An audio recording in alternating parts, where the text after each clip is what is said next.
Tapi dia pernah bilang, ngapain belajar sejarah gereja kalau hanya untuk membanggakan denominasimu? Anak-anak sekolah itu paling nggak senang pelajaran sejarah rasanya, apalagi disuruh ujian menghafal gitu ya. Bagaimana teologi reform ini coba untuk mengambil aspek-aspek yang baik dari tradisi yang lain, misalnya dari Katolik atau dari Ortodoks Timur. Bagi kita orang Protestan itu, dengar kata tradisi kita sangat peka. Wah, tradisi ini kan tidak semua betul Pak, lebih baik kan kita belajar firman Tuhan. Jadi dia mengatakan, salah loh kalau kami Protestan dianggap anti tradisi dan hanya mau menyatakan sesuatu yang merombak tradisi. Enggak, justru kami ingin belajar dari tradisi. Kalau kita dengar penjelasan ini kan Pak, kita rasa ini konsumsinya hamba Tuhan Pak, ini konsumsinya teolog. Kita orang awam buat apa Pak belajar begituan? Kami kan cuma petani, kalau ada pemimpin gereja nggak ke gereja baru dikunjungi. Kalau ada bangsawan nggak ke gereja baru dikunjungi. Kami kan cuma petani, datang atau enggak pengaruh ke gereja.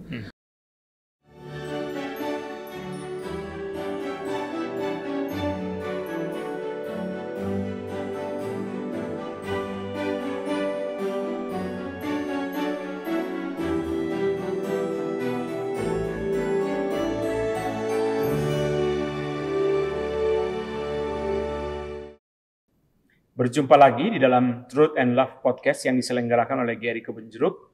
Saat ini kita mempunyai satu kesempatan yang sangat berharga bertemu dengan salah seorang pendeta yang sangat penting di dalam gerakan Reform Injili dan juga tentu yang sangat sibuk. Kita bersyukur bisa memperoleh kesempatan bersama pendeta Jimmy Pardede. Pak Jimmy, bersyukur bisa bertemu dengan Bapak. Sore hari ini kita akan berbincang-bincang tentang sejarah. Baik. Saya mau mulai dengan satu pertanyaan begini Pak Jimmy. Kalau saya perhatikan Bapak kalau khotbah dari dulu di Bandung, pagi sore itu temanya beda. Lalu kemudian juga Bapak sering khotbah nggak pakai teks. Nah, saya perhatikan waktu saya baca tentang Calvin, rupanya Calvin juga berkhotbah seperti itu. Apakah Bapak meniru Calvin? John Calvin? Terus saya lebih banyak lihat dari gayanya Pak Tong sih sebenarnya. Terus mungkin nggak sadar jadi ikut-ikutan. Saya juga baru tahu belakangan bahwa Calvin ternyata lakukan itu. Tapi kayaknya level mereka dengan saya masih jauh sekali ya. Calvin berkhotbah setiap minggu beberapa kali itu kebanyakan tidak pakai teks ya. Jadi dia maju ke pulpit cuma bawa Alkitab bahasa Ibrani dan Yunani lalu dia langsung terjemahkan sendiri dan khotbah. Selama perjalanan Pak Jimmy dengan John Calvin, mempelajari John Calvin, apa yang paling berkesan bagi Bapak? Waktu lihat misalnya baca biografi dia, ada orang namanya Bruce Gordon ya, dia tulis biografi Calvin yang saya pikir sangat inspiring. Jadi dia tulis di situ tentang banyak aspek pergumulan Calvin yang kita kurang aware, misalnya tentang kegagalan dia waktu pertama kali pelayanan di Geneva. Biasanya kan kita pikir itu karena ya masyarakat Geneva yang belum siap terima reformasi. Tapi ternyata memang ada sisi di mana dia belum matang. Lalu ketika dia di Strasbourg, dia belajar banyak dari Butzer, dia bilang, seumur hidup saya belum pernah punya papa dan Butzer ini yang jadi seperti papa bagi saya, dan di situ dia belajar menggembalakan. Jadi saya menemukan bahwa ketika belajar lebih detail tentang tokoh-tokoh di dalam sejarah, kita lihat mereka tuh manusia yang ya ternyata pergumulannya sama dengan kita gitu. Meskipun tentu mereka di dalam catatan sejarah jauh lebih baik hebat dari kita ya, tapi ya mereka manusia yang juga ternyata problemnya sama dengan kita. Indah ya Pak Jimmy. Pak Jimmy, biasanya orang belajar sejarah itu malas. Tanggal, tahun, ya waduh, bola-balik itu terus ya rasanya. Anak-anak sekolah itu paling nggak senang pelajaran sejarah rasanya. Apalagi disuruh ujian menghafal gitu ya. Terus kita sebagai orang Kristen ini belajar sejarah buat apa Pak? Iya. Sebenarnya sejarah nggak cuma mengenai hafal tanggal tahun ya, karena kalau kita cuma lihat sejarah sebagai mata pelajaran hafalan untuk tahu tanggal tahun ya memang nggak akan ada yang suka sih. Tapi kita bisa lihat bahwa identitas kita sebagai gereja atau sebagai bangsa atau sebagai apapun lah, itu bisa ditelusuri dari sejarah. Jadi kita bisa tahu siapa kita karena ya belajar sejarah, termasuk tahu denominasi kita atau gereja lain dengan mempelajari bagaimana perkembangan dari teologi atau sumbangsi gereja di publik dan lain-lain. Artinya identitas itu tidak begitu saja ya dibangun dari kevakuman, tetapi di belakang itu ada pergumulan yang panjang. Mungkin sedikit Pak Jimmy jelasin mengenai kaitan dengan sejarah gereja misalnya. Kenapa kita sebagai orang Kristen harus belajar sejarah gereja? Misalnya. Satu hal yang justru ya setelah saya belajar sejarah gereja makin makin mengagumi teologi reform. Ini mungkin agak sedikit, ya kita mesti ingat teguran dari Leonard Ravenhill ya.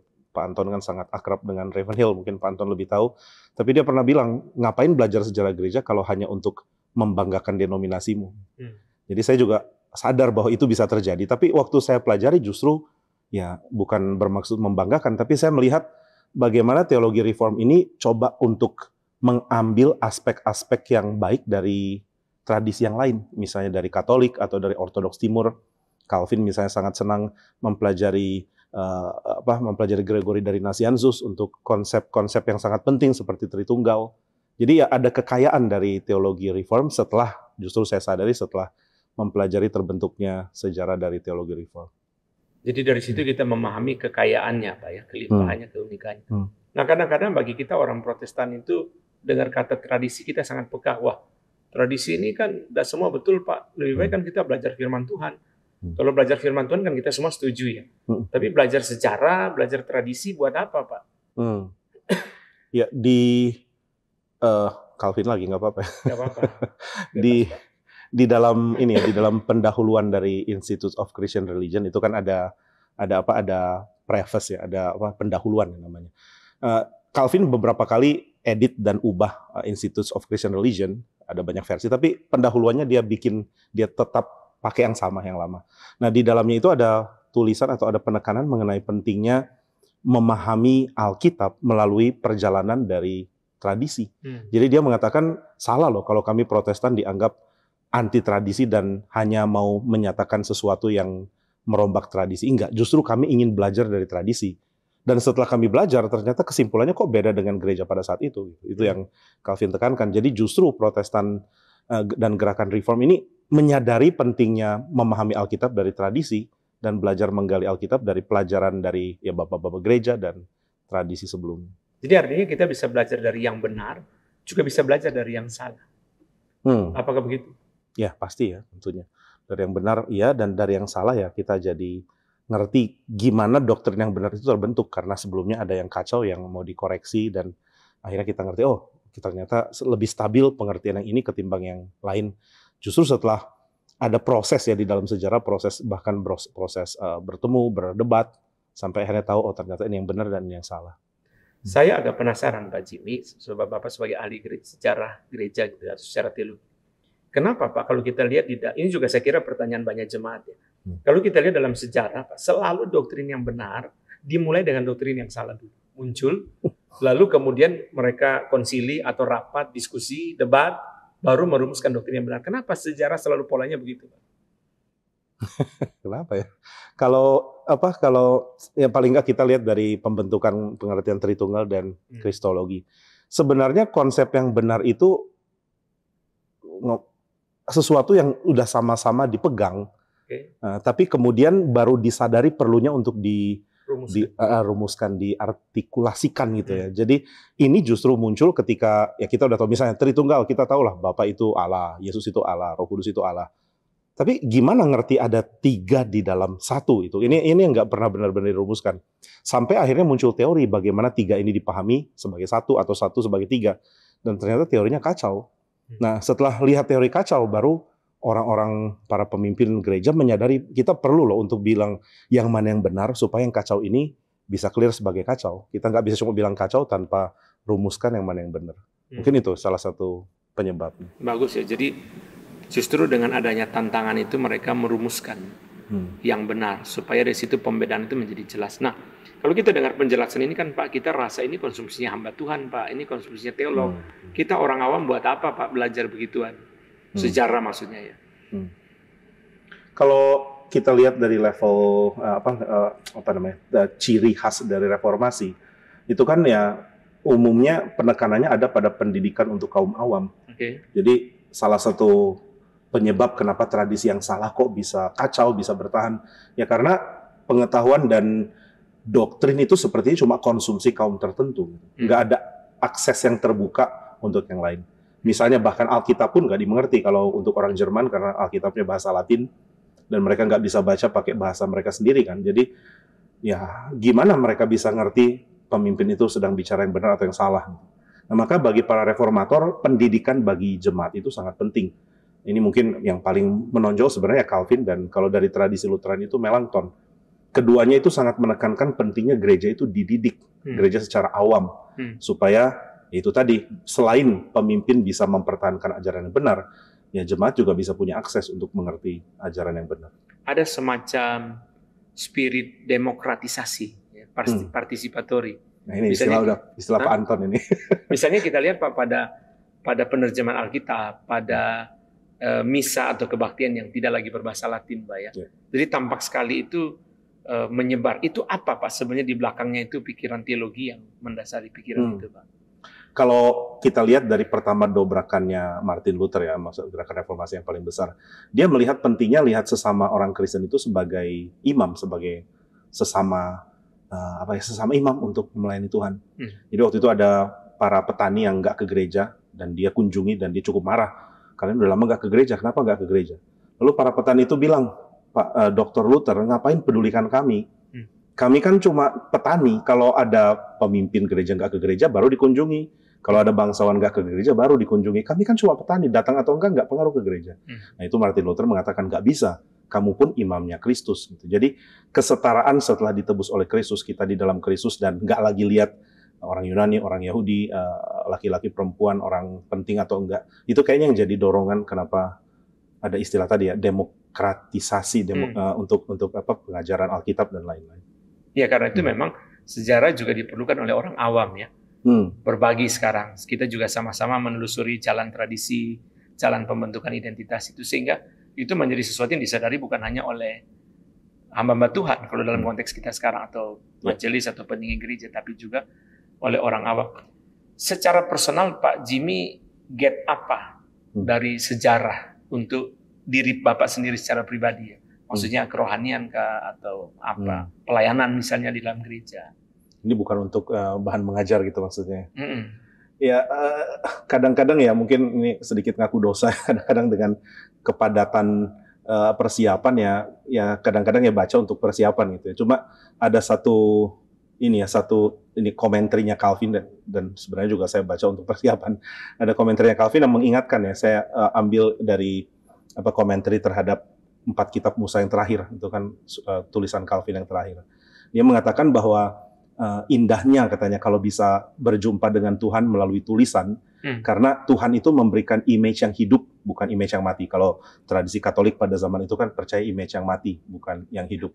Nah, alangkah indah kalau kita mempercayai image yang hidup untuk mengenal Tuhan, dan inilah yang akan dipertajam oleh firman tiap-tiap hari. Nah, jadi saya sadar bahwa ternyata untuk memahami image yang hidup, kemudian firman Tuhan membentuk kita tiap-tiap hari, ini ada cerita di belakangnya ternyata. Jadi waktu saya baca itu, saya ingin telusuri tentang konsep image dan lain-lain, bukan untuk persiapan lagi kali ini, tapi benar-benar saya punya rasa penasaran untuk ngerti kenapa Calvin ngomong gini, dan ya ternyata saya menemukan hal yang paling pentingnya adalah bahwa Alkitab itu benar-benar indah kalau dipelajari menurut sudut pandang dari banyak tokoh di dalam sejarah ini.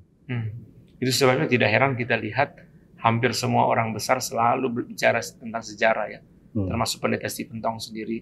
Pak Jimmy melihat Pak Tong mengajar kita tentang sejarah itu dari sudut apa Pak? Yang penting untuk kita belajar.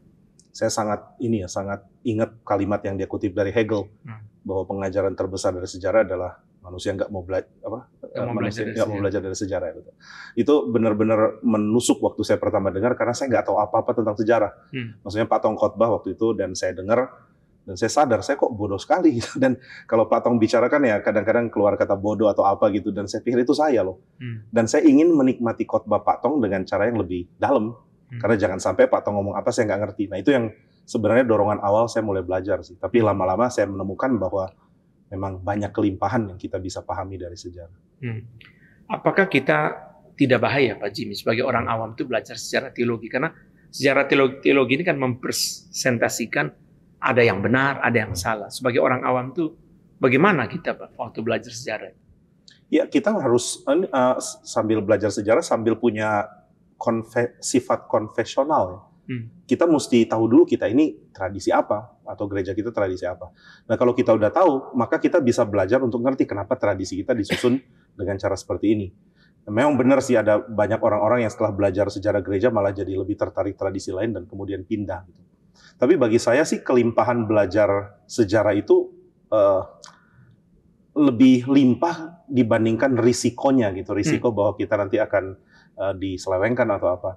Dan bagi saya sih pengakuan tradisi reform ini termasuk pengakuan yang paling detail dan mudah, kalau saya pakai kata mudah untuk diterima bagi kita pembacanya. Jadi harusnya ya kalau kita mempelajari tradisi reform nggak ada kesulitan untuk makin bercokol di dalamnya. Karena tradisi-tradisi pengakuan iman yang kita punya kan tradisi pengakuan iman yang cukup tajam menyatakan kita ini di posisi apa. Saya lihat itu salah satu yang saya sendiri diberkati adalah memahami konteks pergumulan. Ini kan spirit kita adalah spirit semacam kalau kita di Alkitab itu kan gramatikal historis. Kalau kita menafsirkan Alkitab ya mencoba memahami konteks pergumulan dia sehingga kita tidak keliru. Misalnya kalau kita nyanyi lagu himn aja misalnya, contohnya ya. Di situ saya sendiri secara pribadi melihat, oh ya konteks pergumulan itu memperkaya saya memahami satu teks. Ya. Tentu tidak terbatas di situ, tapi paling tidak dari konteks itu saya menjadi lebih kaya membaca teks itu. Pak Jimmy melihat ini bagaimana Pak dalam konteks sejarah? Maksudnya untuk mempertajam tradisi kita atau? Dalam hal kita memahami teks, kan kita mempelajari konteks ya, pergumulan apa. Ya, saya pikir ini juga jadi poin penting ya untuk kita atau hamba Tuhan maupun jemaat awam belajar teologi, belajar sejarah dari gereja ataupun teologi. Karena kita jadi mengerti gimana memasukkan konsep yang kita punya ke dalam pergumulan real di dalam sejarah. Atau misalnya mengerti bagaimana sesuatu itu dicetuskan dan akhirnya kita percaya. Karena ada banyak hal yang kita pegang itu dengan dasar kepercayaan atau dengan dasar pokoknya ini tradisi saya. Tapi kita kurang menggali dan kurang mendalami dan bahkan kurang ngerti kenapa akhirnya kita pegang pengertian ini. Jadi saya pikir sangat baik untuk memasukkan konteks pergumulan ke dalam tema-tema teologi ataupun kebiasaan gereja yang ada. Hal-hal simpel ya seperti misalnya perjamuan kudus, kita kan jadi makin mengerti maknanya kenapa para tokoh reformator itu benar-benar ngotot perjamuan kudus harus bagaimana dan ya kita jadi makin menikmati kelimpahannya. Pak Jimmy, mungkin teman-teman di luar sana perlu tahu sejarah gereja sama sejarah teologi ini bedanya apa, hubungannya apa gitu. Mungkin sedikit kasih penjelasan. Ya. Kalau sejarah gereja lebih umum bicara tentang perjalanan bagaimana gereja Tuhan terbentuk dan bergerak di dalam sejarah. Sedangkan sejarah teologi lebih kepada konsep yang dikeluarkan. Misalnya kita belajar tentang kenapa muncul doktrin Allah seperti yang kita tahu sekarang. Ternyata di belakangnya ada orang-orang seperti Agustinus, Thomas Aquinas gitu misalnya. Nah ini sejarah doktrin, sejarah teologi.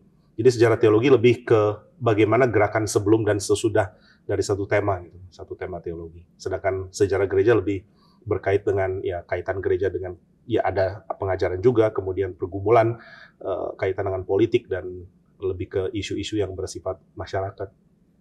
Hubungannya apa Pak dua ini, sejarah gereja dan sejarah teologi? Ya, di dalam sejarah gereja tentu ada teologinya gitu. Jadi kita memberikan spesifikasi yang menyoroti lebih detail kepada teologi ketika kita belajar sejarah teologi. Tapi lingkup besarnya itu adalah sejarah gereja.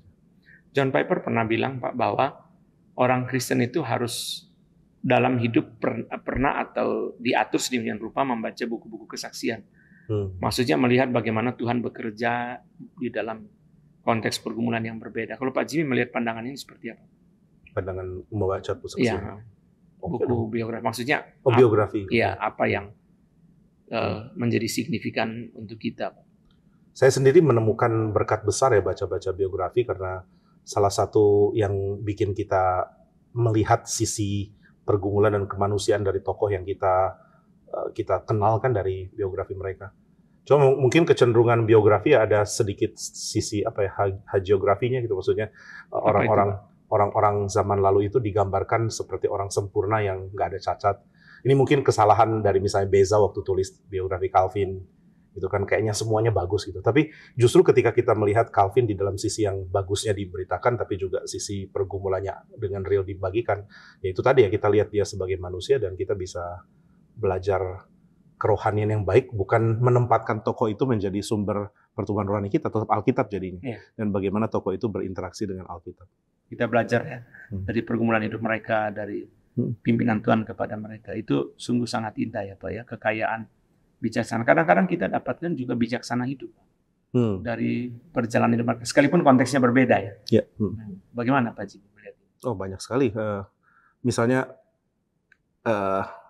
ya bagaimana mungkin kita bukan di posisi mereka sebagai pemimpin, tapi kita bisa dapat ide sih bagaimana menjadi seorang pemimpin itu ternyata sulit. Kan kebanyakan tokoh-tokoh dalam sejarah gereja juga adalah seorang pemimpin toh. Dan kita jadi belajar, terutama kalau kita sendiri dipercayakan konteks kepemimpinan yang lebih kecil gitu. Kita jadi belajar dari mereka bagaimana mereka sering juga, atau bukan sering lah, tapi pernah juga mengambil keputusan blunder dan melakukan hal-hal yang harusnya enggak, dan kita membacanya dengan santai sekarang, wah salah nih harus kalau keputusan seperti ini. Dan ya itu terjadi pada tokoh-tokoh ini gitu. Dan saya pikir ini sesuatu yang memberikan kita hikmat untuk peka, untuk lihat jangan sampai hal-hal yang kita anggap blunder itu kita lakukan juga gitu. Jadi kalau gitu Pak Jimmy, di dalam pelayanan Bapak apa pelajaran dari sejarah yang mungkin dikasih contoh real gitu ya? Pelajaran dari sejarah yang Bapak selama studi sejarah lalu mempengaruhi pelayanan. Satu yang membekas kalau mau dibilang adalah gaya pelayanan yang saya kurang ngerti gitu waktu awal-awal. Karena kalau saya lihat Pak Tong kan tipe yang kalau di mimbar sangat strict, sehingga saya pikir ketika pelayanan di bawah juga seperti itu. Ketika praktek di Bintaro misalnya, ketika rapat sekolah minggu, saya waktu itu kan dipercayakan di sekolah minggu juga. Saya bisa dengan strict mengatakan guru yang ini kurang ini, guru ini yang lebih ini, dan ya, lumayan dimusuhin waktu itu. Nah jadi saya baru sadar, oh ternyata ada sisi lain yang saya belum pelajari nih tentang bagaimana menjadi seorang pemimpin, dan makin mengerti bagaimana misalnya contoh yang dekatnya Pak Stephen Tong yang mengerti bagaimana dia berelasi, bagaimana dia ternyata punya kesabaran besar sekali sama orang-orang ketika bicara, atau ketika lihat biografi dari orang-orang besar, dan yang paling dekat itu Calvin misalnya. Bagaimana dia berubah menjadi seorang gembala ya, dari sebelum bertemu Butzer dan sesudah. Baru saya sadar ternyata sentuhan antar manusia itu sangat penting. Dan ini yang mengubah saya juga gitu. Boleh dijelaskan sedikit? Tadi menarik, Calvin sebelum ketemu Butzer sesudah. Okay. Bedanya apa Pak? Oh ya, sebelum ketemu Butzer ya dia sangat tegas dan ketat sekali ya. Dia kan sangat dipengaruhi oleh Farel, dan Farel ini seorang yang diminta oleh Sinode di Bern untuk membuat Geneva itu jadi Protestan, karena Geneva kan tadinya Katolik. Dan ya mereka pikir harus taruh orang yang kencang gitu, yang galak dan yang berani dan yang pinter. Nah, Farel akhirnya undang Calvin untuk melayani, dan Calvin diubah oleh Farel jadi mirip Farel, berani, kencang dan pinter gitu. Dan ternyata kan mereka gagal bentur dengan jemaat Geneva, dan Sinode Bern dan juga para pemimpin gereja waktu itu semua sepakat bahwa dua orang ini memang salah. Akhirnya Calvin ada di Strasbourg dan dia tinggal bersebelahan dengan rumahnya Butzer. Baru dia mengerti apa itu menjadi seorang hamba Tuhan. Butzer lebih lembut maksudnya gitu. Ya, lebih mempunyai jiwa gembala yang harusnya Calvin miliki. Saya kenal Pak Jimmy sudah agak lama, itu kesan saya selalu Jonathan Edwards Pak. Cuma belakangan saya jarang dengar Pak ya. Kayaknya didominasi oleh Calvin Pak ya. Seperti Edwards tenggelam gitu. Apa Pak yang bisa sedikit dibagikan dari Jonathan Edwards untuk kita Pak? Gak apa-apa nih. Gak ada lembaga sensornya. Gak ada. Oke. Saya sangat banyak baca Edwards waktu bikin tesis.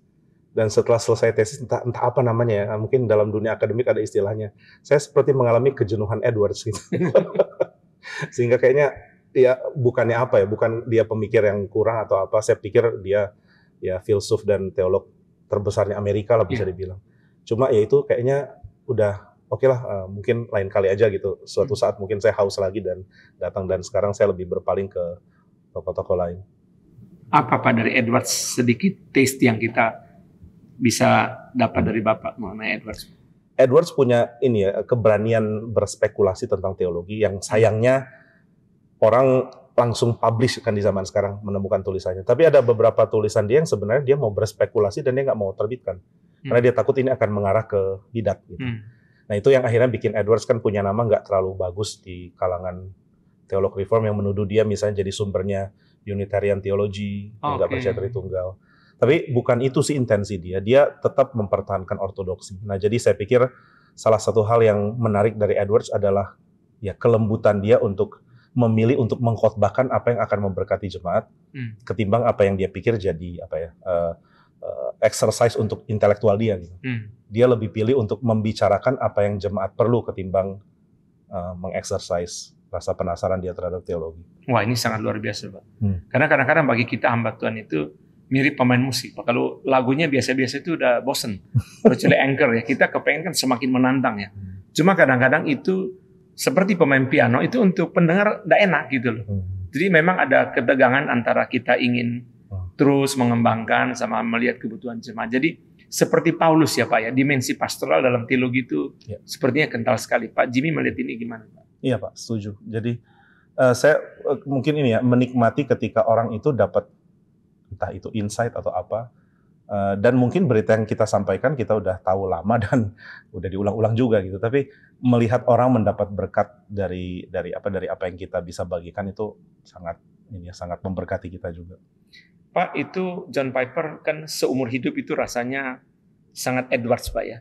Jadi dia menetapkan, mempelajari Edwards, menulis tentang Edwards, menerbitkan buku-buku Edwards gitu ya. Rasanya itu seluruh hidupnya didedikasikan untuk Edwards. Dan dia pernah bilang, seorang hamba Tuhan harusnya memilih seorang teolog yang dipelajari secara lengkap. Terus-menerus. Bagaimana Pak Jimmy melihat ini? Kalau boleh mungkin saya mau coba ke Calvin untuk hal ini. Gitu ya. Jadi betul-betul ya kita menghidupi dia seperti kita menikah ya, dengan segala kelebihan dan kekurangannya. Dia akan ada kesempitan tertentu dan seterusnya ya. Tapi memang Bapak lihat itu perlu ya. Kalau Pak Anton ada tokoh? Aduh, saya senang Kuyper sebenarnya. Cuma memang waktunya sangat kurang, kepengen terus menggali ya. Kalau kita ketemu dengan circle akademik itu kan rasanya ngomong kasarnya kentut Kuyper aja mereka tahu baunya apa ya. Sampai begitu dalam. Pak Jimmy, kalau saya orang awam, Pak, saya belajar sejarah gereja, sejarah teologi itu mesti mulai dari mana? Buku sejarah gereja yang ini ya, yang secara umum dari awal sampai akhir. Sekarang kan orang nggak terlalu suka tulis yang yang satu gitu. Biasanya mereka specifically nulis apa. Kalau mau yang awal ya bisa yang satu orang tulis sejarah yang utuh. Ini ada contoh bukunya tadi. Tapi kalau misalnya mau lebih dalam itu ada sejarah gereja yang bentuknya artikel tapi digabungkan di berbagai berbagai periode sejarah itu diterbitkan oleh Cambridge. Itu kayaknya yang paling cukup otoritatif untuk kita belajar sejarah gereja. Kalau kita nyari yang gampang di internet bisa, selain baca Wikipedia. Cuma itu kan tidak ada strukturnya ya kalau baca Wikipedia. Saya kurang ingat ada. Tapi harusnya sih ada ya. Ada juga yang tulis yang upload tulisan-tulisan penulis lama itu. Webnya apa saya agak ada ya, CCL. Iya, CCL. Kayaknya itu juga jadi tempat bagus untuk mulai. Dan biasanya di tulisan-tulisan yang dimuat itu ada pendahuluan yang ditulis misalnya oleh Philip Schaff atau ahli sejarah teologi yang bisa dipakai juga. Nah, yang menarik Pak Jimmy, selain Bapak belajar sejarah gereja dan sejarah teologi, kan saya tahu Bapak juga belajar sejarah mungkin lukisan atau sejarah politik atau sejarah arloji. Bagaimana Pak? Apa perlunya buat orang Kristen belajar sejarah gereja dan sejarah teologi Pak? Kalau Carl Trueman bilang dia orang yang gila sejarah katanya. Jadi apapun yang berbau sejarah dia akan baca gitu. Dan saya kayaknya senang dengar kalimat itu dan ingin coba seperti itu. Cuma mungkin saya mencoba dengan hal yang saya suka dulu kali ya. Jadi saya memang suka lukisan, saya suka juga musik, saya suka arloji gitu. Jadi ya bisa mulai dari situ. Jadi waktu kita masuk kepada dimensi-dimensi itu, Bapak tidak lelah ya Pak ya, belajar sejarah, menelusuri itu kan kita seperti kita sendiri hidup sudah ada pergumulan kan mengikuti pergumulan orang Pak. Oh itu jadi refreshment yang bagus. Gitu ya, melihat dimensi pergumulan yang berbeda. Kayak snack-snack tambahan selain menu utama. Gitu ya, menarik ya Pak Jimmy. Akhirnya itu selain memperkaya khotbah, memperkaya kerohanian, pelayanan, menghilangkan stres. Menghilangkan stres ya. Gitu ya. Pengetahuan yang begitu banyak ya Pak ya. Pak Jimmy, saya mau tanya Pak, Bapak kalau khotbah nggak pakai teks itu nggak hilang Pak cerita sejarah. Ini bicara sejarah ya. Oh iya. Saya menemukan gaya saya berpikir dan bicara itu agak terganggu waktu kembali ke teks. Maksudnya saya kadang-kadang ada kesulitan untuk misalnya udah poin pertama, kemudian poin kedua, lalu saya bicara, kemudian saya lihat lagi poin ketiga.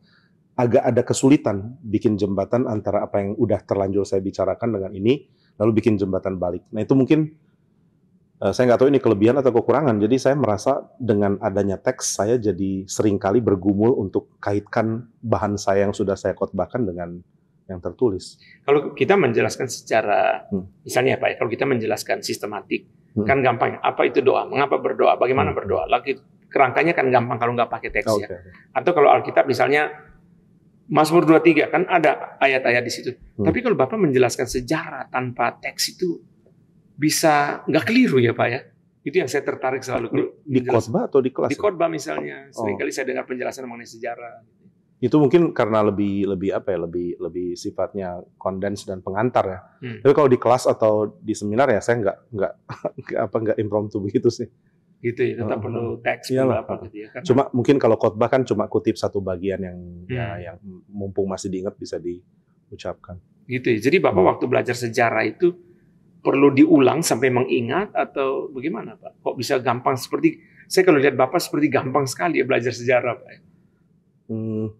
Dari kecil saya senang cerita Pak. Jadi memang mama saya salah satu orang yang terus paksa saya baca. Jadi kasih buku dan dia bilang kalau bisa ceritain buku ini ngomong apa nanti dikasih hadiah. Jadi nggak tahu ini metode benar atau enggak. Tapi ya itu akhirnya memicu saya untuk baca cerita banyak dari kecil. Jadi kayaknya waktu menjadi hamba Tuhan juga membaca sejarah gereja dan sejarah orang-orang zaman dulu itu seperti ya mengulangi kebiasaan baca cerita waktu kecil sih.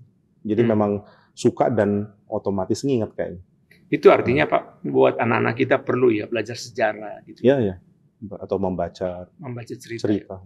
Ya. Pak Jimmy, ngomong-ngomong dari tadi, ada satu dimensi yang kita belum masuki Pak. Kira-kira ya, Alkitab itu bicara apa tentang perlunya belajar sejarah Pak? Alkitab sendiri berbentuk cerita yang kalau disusun kan membentuk sejarah umat Tuhan toh. Maksudnya dari awal mula Tuhan mencipta segala sesuatu, awal mula Tuhan memanggil umatnya, sampai akhirnya gereja menyebar ke seluruh dunia dan nanti Tuhan akan datang lagi. Jadi kayaknya nggak mungkin kalau kita nggak lihat ini sebagai dorongan untuk lihat sejarah. Kemudian juga buku-buku sejarah yang sifatnya kalau boleh dibilang ya sangat advance gitu di dalam studi sejarah. Ada seorang namanya Richard Hays kalau saya nggak salah, ahli Perjanjian Baru. Dia mengatakan bahwa banyak teori sejarah yang didengung-dengungkan sekarang itu ternyata bisa dipakai untuk baca PL. Ternyata misalnya bedanya Tawarik dengan raja-raja dan lain-lain. Metode menekankan sejarah yang di zaman modern orang kurang familiar itu ya ada pada mereka gitu. Dan ya jadinya membaca Alkitab dan mempelajari sejarah jadi satu hal yang inline. Menarik Pak tadi, sorry Pak. Dua buku sejarah tadi kan Tawarik sama Raja-Raja. Ngomong-ngomong bedanya apa Pak? Jadi kalau di Tawarik itu lebih positif melihat efek setelah pembuangan itu akan ada pemulihan. Sedangkan Raja-Raja lebih negatif melihat ya karena kamu berdosa kamu hancur. Jadi yang satu overly negatif, yang satu cukup positif gitu.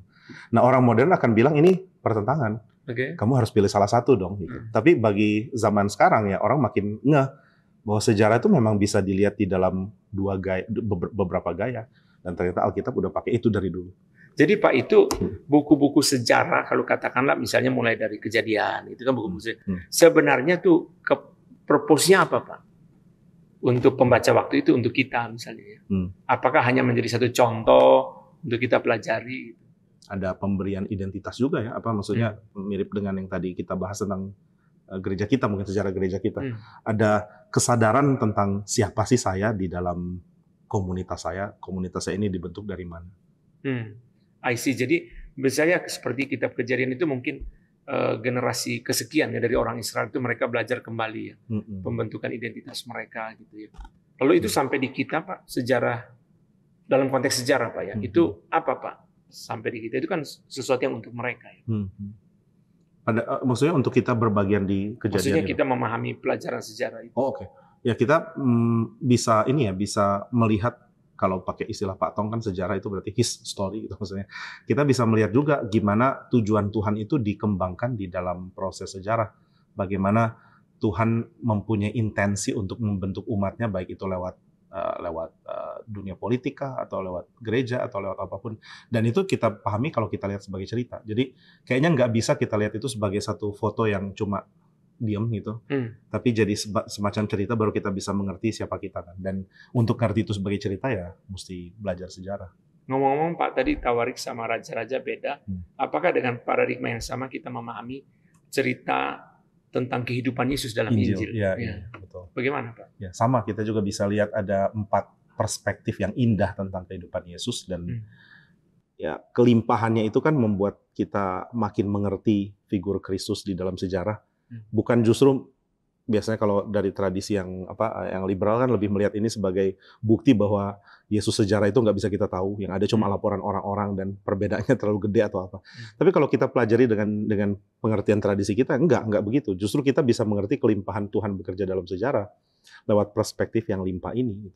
Boleh sedikit Pak dijelasin 4 Injil ini Pak untuk jemaat yang mungkin awam Pak. Baik. Ini saya sebagai ahli sejarah gereja, jadi kalau nggak terlalu tepat di sini masih dimaafkan kan ya. Jadi kalau beberapa pendapat tentang Injil kan menekankan, misalnya Matius menekankan keterkaitan Kristus sebagai penggenapan nubuat. Bukan berarti di bagian lain nggak ada, tapi yang ini yang ditekankan.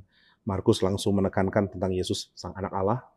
Kemudian bagaimana dalam perjalanan sang anak Allah memperkenalkan diri, ternyata orang-orang dekatnya bukan makin pinter, makin sadar, makin percaya, malah makin degil, makin nggak ngerti. Ini Markus. Lukas menekankan sang Mesias ini datang justru untuk tolong orang-orang yang remnant, yang sisa gitu, yang miskin, yang rendah. Dan Yohanes sangat menekankan tentang penggenapan bait, bahwa Kristus hadir dan karena itu ya kita menemukan kesempurnaan dari kehadiran Tuhan, bukan lagi lewat bait. Saking limpahnya Kristus sampai perlu sudut-sudut yang berbeda ya. Dan Yohanes masih tulis lagi, sebenarnya masih banyak sekali yang dikerjakan, ini pun kurang. Itu sebabnya memang kelimpahan. Kita rasanya kalau dengar Bapak jelasin gini, seperti kita kalau nggak belajar sejarah itu ya, kita ada yang miss kelimpahan yang kita hilang ya, baik dari Alkitab maupun dari sejarah gereja yang sebenarnya Tuhan sudah sediakan itu sebagai satu bahan untuk kita belajar, untuk kita refleksi. Nah, pertanyaan saya Pak, apakah kita bisa pahami sejarah itu sebagai satu cermin? Cermin untuk kita ya? Untuk kita refleksi gitu. Saya percaya sangat ya, karena begitu kita lihat sejarah, kita akan lihat hal-hal yang berulang. Dulu orang serakah dan akhirnya kena batunya, dan kita lihat sekarang orang serakah dan lagi tunggu batunya atau bagaimana. Kayaknya nggak ada bagian di dalam sejarah yang nggak akan kena ke kita sekarang. Sangat-sangat benar sih kalau dilihat sebagai cermin. Sebagai cermin. Pak Jimmy melihat sejarah ini kan satu yang artinya kelimpahan pekerjaan Tuhan. Tapi barangkali kita punya, sebagai orang Kristen itu punya peta besar Pak ya. Peta besar melihat sejarah seluruh umat manusia ini. Barangkali Pak Jimmy bisa bagi sedikit ya, apa yang dari perspektif Bapak lah pasti ya. Pembagian sejarahnya maksudnya? Iya, maksudnya lihat ya peta besar, sejarah, dan seterusnya. Yang kita bisa, tentu di setiap bidang beda-beda Pak ya, tapi paling nggak kita ada gambaran. Katakanlah sejarah gereja misalnya. Pembagian awalnya misalnya zaman Bapak gereja dan apa itu. Ya, misalnya. Kalau di dalam sejarah gereja kita pasti membedakan antara sejarah gereja dengan Alkitab. Maksudnya bukan kita nggak percaya Alkitab, tapi sejarah Alkitab, sejarah Perjanjian Baru itu bidangnya ahli PB gitu. Jadi ini bukan lagi bidang dari sejarah gereja. Tapi kalau mau dilihat ya tetap ini sejarah yang berkesinambungan. Cuma biasanya orang akan mulai studi sejarah gereja itu dari gereja mula-mula pasca para rasul gitu. Jadi ada bapak-bapak gereja yang hidupnya pernah interaksi sezaman dengan para rasul, itu mulainya, sampai akhirnya masuk di dalam zaman ketika kekristenan menyebar di Kekaisaran Romawi. Nah, itu periode pertama. Periode keduanya adalah periode ketika Kekaisaran Romawi mulai dipengaruhi kekristenan. Ternyata sambil dipengaruhi sambil muncul ajaran-ajaran yang bidat. Sehingga di sini ada kontroversi-kontroversi yang makin lama makin besar, lalu perlu konsili. Jadi di periode pertama ini bisa dilihat ada pembentukan kerangka berpikir yang penting tentang Tritunggal dan tentang Kristus. Nah, sejak itu masuk ke dalam perkembangan teologi yang lebih detail, dan itu masuk ke dalam abad pertengahan. Abad pertengahan sendiri ada kesulitan bagi gereja karena ajaran-ajaran bidat seperti muncul lagi di dalam kerajaan-kerajaan orang-orang Goth, orang-orang Vandals, dan mereka nggak percaya Tritunggal.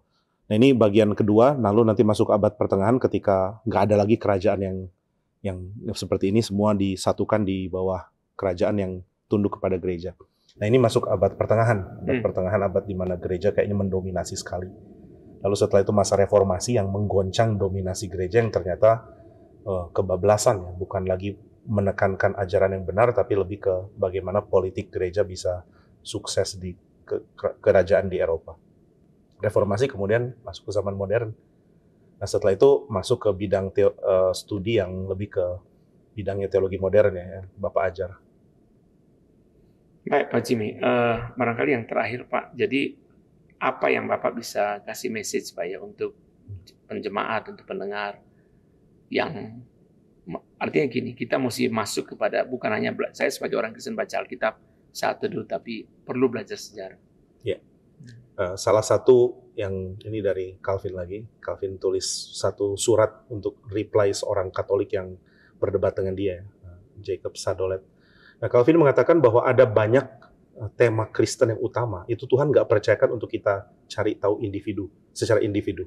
Misalnya Kristologi atau Tritunggal, itu Tuhan nggak mau kita mengurung diri di kamar, baca Alkitab, dan merumuskan sendiri. Tuhan mau ini jadi pekerjaan gereja. Jadi mungkin ini jadi perspektif yang penting kenapa kita mesti belajar sejarah gereja, karena banyak hal di dalam Alkitab itu yang Tuhan mau gereja merumuskan bersama-sama. Dan dengan mempelajari sejarah gereja, kita jadi tahu apa yang sudah dirumuskan oleh gereja. Jadi ini bukan meniadakan sola scriptura, tetap Alkitab adalah firman Tuhan yang menjadi pedoman untuk hidup kita ya. Tapi untuk mengerti ini dengan tepat dan limpah ya kita perlu sejarah gereja. Artinya Alkitab sebagai hakim atas sejarah ya, Pak Tong selalu bilang. Itu pasti. Terima kasih Pak Jimmy untuk waktu Bapak bersama-sama. Terima kasih sudah diundang Pak. Baik, sampai di sini podcast kita pada kali ini. Sampai berjumpa di dalam seri yang berikutnya. Tuhan memberkati.